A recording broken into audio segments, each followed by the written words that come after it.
কিভাবে মহাভারত গ্রন্থ প্রচারিত হয়।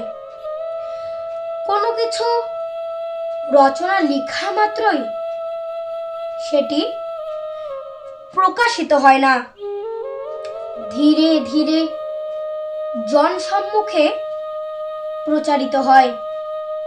একজন, দুইজন থেকে বহুজনের মধ্যে বিস্তার লাভ করে। মহাভারতও ধীরে ধীরে প্রকাশিত হয়েছিল।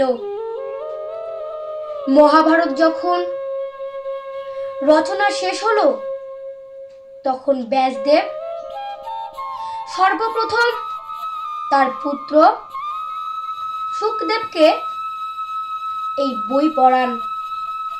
তারপরে ব্যাসদেব তার শিষ্যদের এই বই পড়ান। শিষ্যদের মধ্যে বৈশম্পায়নই ছিল শ্রেষ্ঠ শিষ্য। যুদ্ধের পরে পাণ্ডবদের বংশধর রাজা জনমেজয় একটি সর্পযজ্ঞ করেন। সেই সর্পযজ্ঞে রাজা জনমেজয় বৈশম্পায়নকে অনুরোধ করেন যে সেই যজ্ঞে তাকে মহাভারত পাঠ করবার জন্য। বৈশম্পায়ন তার গুরু ব্যাসদেবের কাছে অনুমতি নিলেন। ব্যাসদেব আনন্দে বৈশম্পায়নকে অনুমতি দিলেন। যজ্ঞস্থলে উপস্থিত সকলের সামনে বৈশম্পায়ন মহাভারত পাঠ করলেন। কিন্তু একটা কথা, সেই যজ্ঞে উপস্থিত ছিল মহর্ষণের পুত্র সৌতি।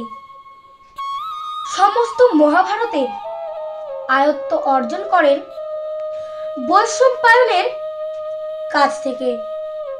তারপর মহর্ষি শৌনক দ্বাদশ বার্ষিক যজ্ঞ করেছিলেন। সেই সময় সৌতিককে দেখে মহাভারত পাঠ করবার অনুরোধ করেন। ঋষিদের অনুরোধে পুরাণ কথক সৌতিক এই মহাভারত কাহিনী বলেছিলেন।